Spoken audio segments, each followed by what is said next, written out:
The shipping corporation of India म्हणजेच SCI या कंपनीच्या नंदादेवी या शिपवरती मला जॉईनिंग दिलं. एअरपोर्टवरती पोहोचलोच होतो. बोर्डिंग पास घेऊन निघालो हँडबॅग स्कॅन करायला. ते करून झालं तोपर्यंत माझ्यासोबत जॉईनिंग असणारे माझे सिनियर मला भेटले. त्यांच्यासोबत गेलो वेटिंग एरियामध्ये गेट नंबर 52ला.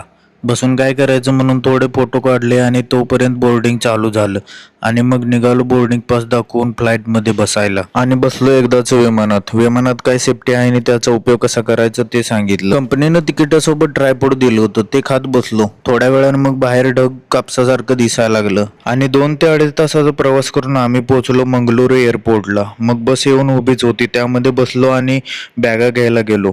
मग पट्ट्यावरती माझी बॅग दिसली. ते घेऊन आम्ही थोडे फोटो काढलो आणि एअरपोर्टच्या बाहेर पडलो. तिथं एजंट आमची वाटच बघत बसला होता. बसलो गाडीत आणि डोंगर झाडी बघत पोहोचलो हॉटेलवर. काउंटरला एंट्री केलं आणि गेलो हॉटेलमध्ये. भेटू पुढल्या व्हिडिओमध्ये.